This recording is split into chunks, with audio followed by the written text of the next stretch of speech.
भगवान करे इसका मन हमेशा इसी तरह काम में लगा रहे।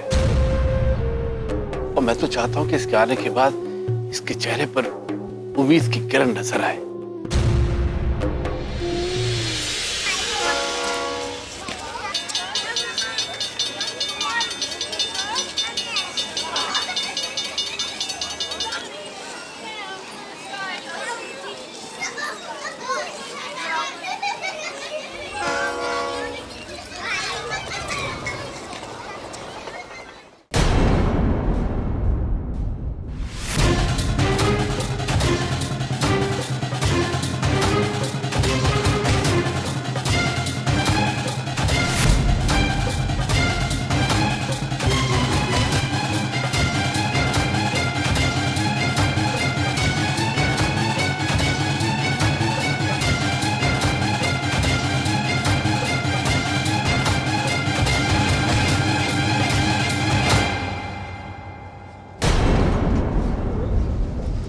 तेरे पिछले जन्म का हाल कहती हूँ मैं, ध्यान से सुनना। मृणालिनी नाम था तेरा।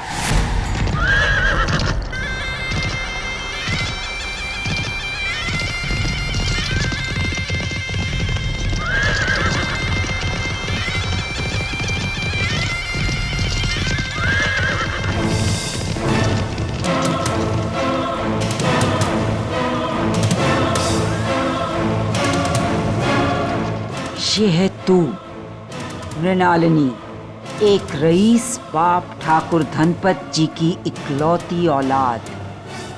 रूप ऐसा जैसे चांद का कोई टुकड़ा टूटकर धरती पे गिरा हो।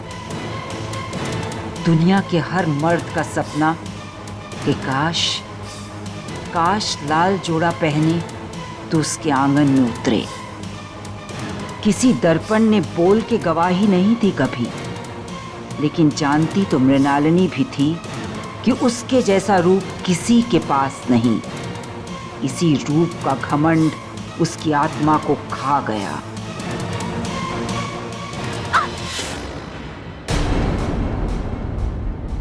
मृणालिनी बाहर से जितनी सुंदर थी, अंदर से उतनी ही कुरूप, क्रूर और पत्थर दिल।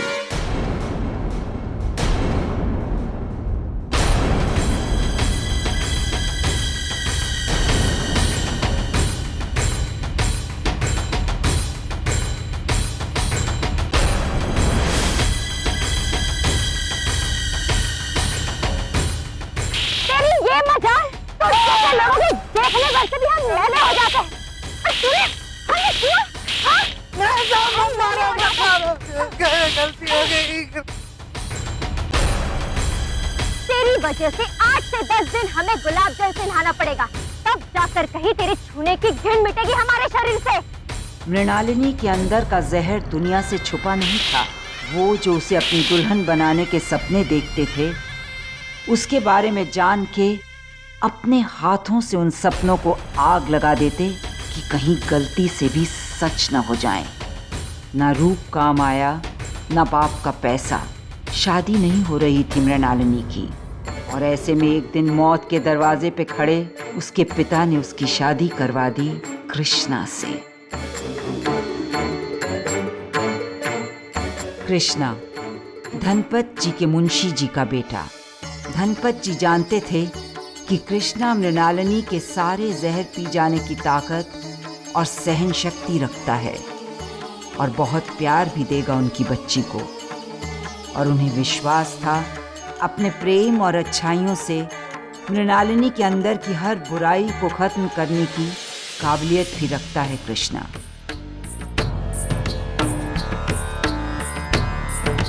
काका, आज मेरी जिंदगी का बहुत बड़ा दिन है। ये लीजिए प्रसाद। बहुत बहुत बधाई हो आपको कृष्णा बेटा। लेकिन मृणालिनी ने सेठ जी का विश्वास गलत साबित करना शुरू किया। अमीरी के घमंड में डूबी मृणालिनी को एक अपने से कम हैसियत वाले लड़के को अपना नौकर बनाना आता था, पति नहीं। मृणालिनी ने ये शादी सिर्फ अपने पिता के दबाव में आकर की थी।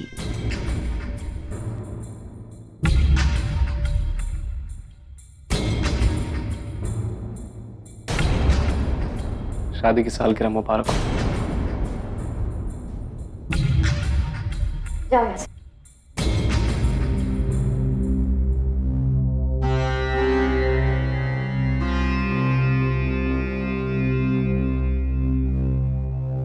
ये लो आरती और प्रसाद, और ईश्वर का आभार करो कि उन्होंने हमारे रिश्ते की उम्र पूरे 1 साल की कर दी।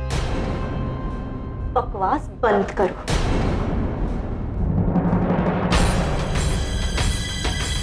क्यों आभार करें हम ईश्वर का? तुम जैसे बेकारी से ब्याह करवाने के लिए? बर्बाद हो गए हम, और हमारी बर्बादी के जिम्मेदार हो तुम।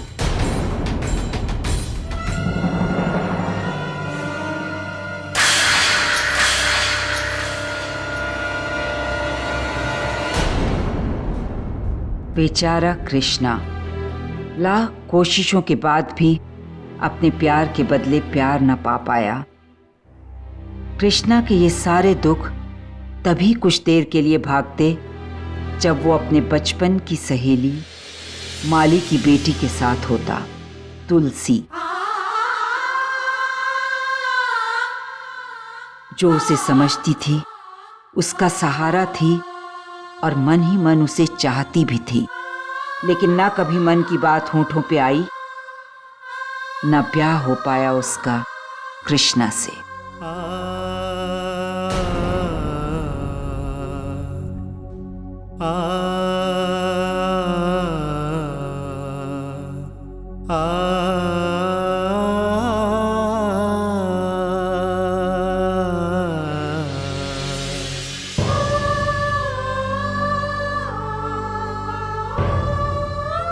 कृष्णा, देखो तुम परेशान मत हो।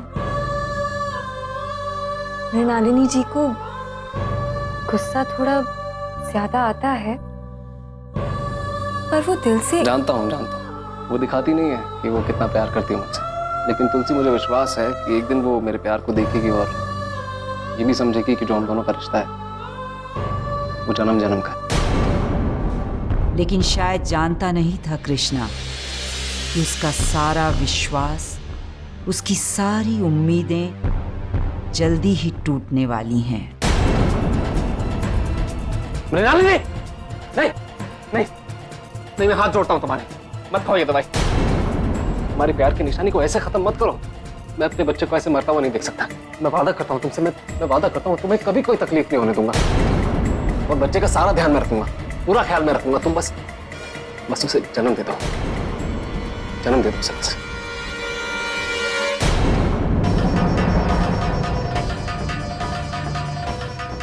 खबरदार जो हमें रोका तो।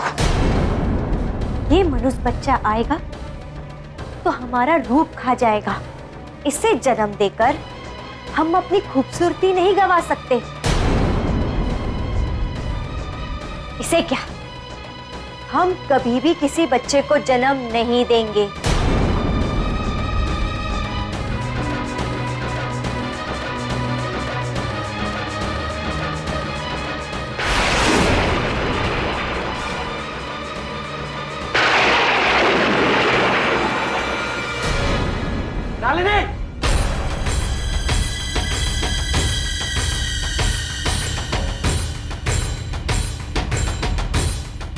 अपने रूप का इतना नशा, इतना घमंड कि मेरे बच्चे का खून कर दिया तूने। एक कैसी माँ है तू, अपनी औलाद को खा गई और वो भी अपने रूप के लिए। बस, अरे एक औरत सबसे ज्यादा खूबसूरत एक माँ के रूप में लगती, लेकिन ये बात तू क्या समझेगी? एक बाप की हाय है। अपने रूप को लेकर जो घमंड है ना तुझे, यही रूप तुझे ऐसा बर्बाद करेगा कि दुनिया हंसेगी तुझ पे। ऐसा ऐप देगा भगवान तुझे कि दुनिया के सामने अपने आप को लाने से शर्माएगी तू। और जिस दौलत के दम पे सबको नीचा दिखाती है ना, वो दौलत भी काम ना आएगी तेरे। दर दर की ठोकरें खाएगी तू, सब कुछ पाकर भी खो देगी, देखना सब कुछ। ये हाय है एक बाप की, और जिस बच्चे को तूने जन्म देने से पहले ही खत्म कर दिया, उसके बाप के दिल से निकली हाय। अगर इस बाप के दिल में अपनी औलाद के लिए जरा भी प्यार है, जरा भी सच्चाई है, जरा भी ताकत है ना, तो देख इसकी आत्मा तुझे एक पल भी सुकून का नसीब नहीं होने देगी। तेरे रूप तो तभी जब उसे निहारने वाला कोई अपना हो। अब सड़ना इतने बड़े महल में अकेले और शीशे में देख देख के अकेले जिंदगी बिताएंगे, तेरा कोई अपना नहीं होगा। आ रहा हूं तुझे छोड़ के हमेशा के लिए। अब सड़ना यहीं पे। तुम्हारी हिम्मत कैसे हुई हमें धमकाने की? अपनी हद में रहना, वरना हम दिखाएंगे तुम्हें तुम्हारी हद। ऐसे। अरे जाओ जाओ, वैसे भी तुम जैसे भिखारी और निकम्मे पति का क्या करेंगे हम? एक इशारा करेंगे ना तो दरवाजे के बाहर बड़े बड़े अमीर घरों के लड़के आकर खड़े हो जाएंगे।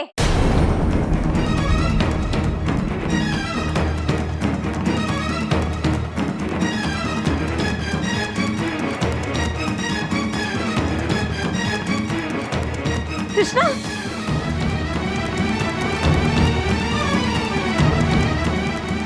कृष्णा रुक जाओ। कृष्णा मेरी बात सुनो, मेरी बात सुनो।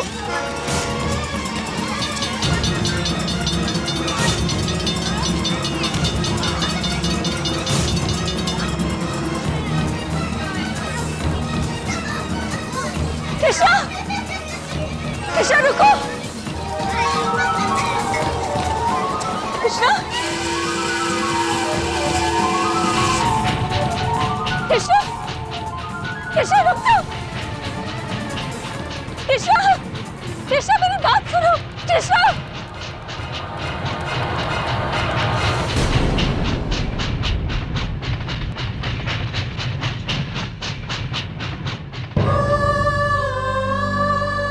कृष्णा मत जाओ, कहाँ जाओ? कैसे जियोगी?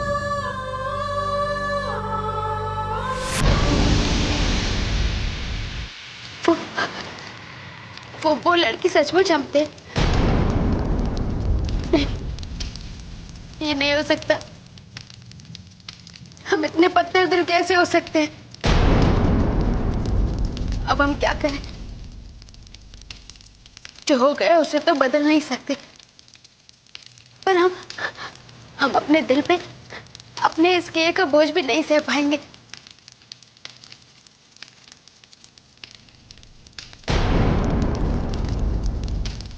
इसीलिए ऐसा जन्म हुआ है तेरा। तेरे पति का श्राप लगा है तुझे। अब तक जीवन में इतने दुख इसीलिए भुगते हैं तूने क्योंकि अपने पापों का प्रायश्चित करने के लिए ही दोबारा जन्मी है तू। अपने हिस्से का प्रायश्चित पूरा कर ले और अपने भविष्य को बचा ले।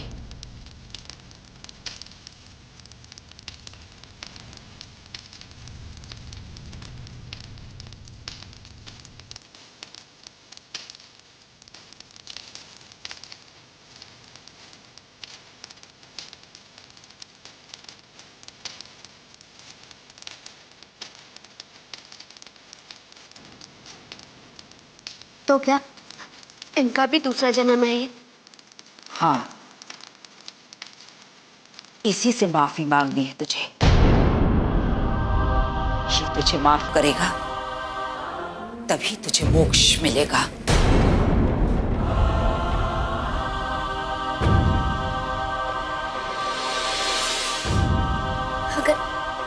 अगर आपने हमें पिछले जन्म के बारे में बताया और हमारे इस जन्म का भी मकसद जानते हैं तो आप हमारे बारे में भी सब कुछ जानते होंगे। हमें बताइए ना, हम कौन हैं, कहाँ से आए हैं और क्या ये इंसान हमारा कोई है, और अगर है तो वो कहाँ है?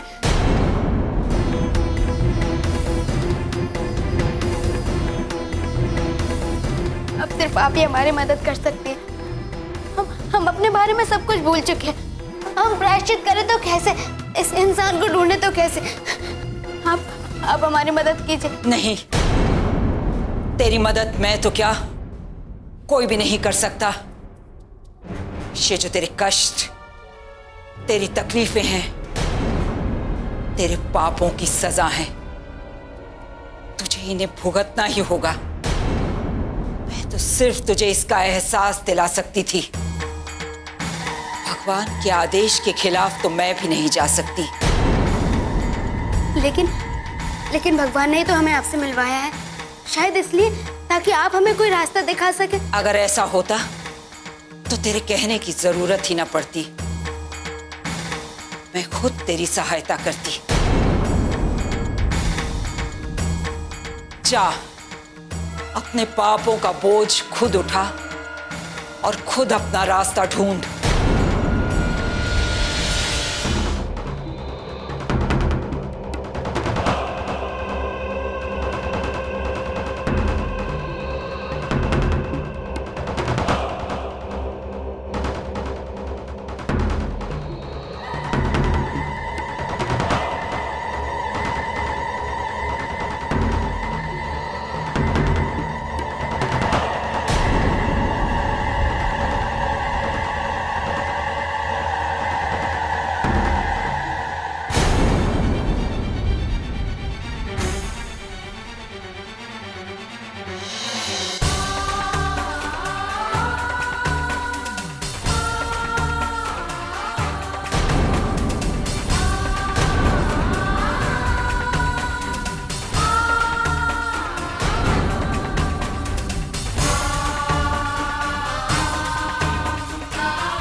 इसी से माफी मांगनी है तुझे। ये तुझे माफ करेगा, तभी तुझे मोक्ष मिलेगा। ये जो तेरे कष्ट, तेरी तकलीफें हैं, तेरे पापों की सजा है, तुझे इन्हें भुगतना ही होगा, भुगतना ही होगा, भुगतना ही होगा, भुगतना ही होगा, भुगतना ही होगा।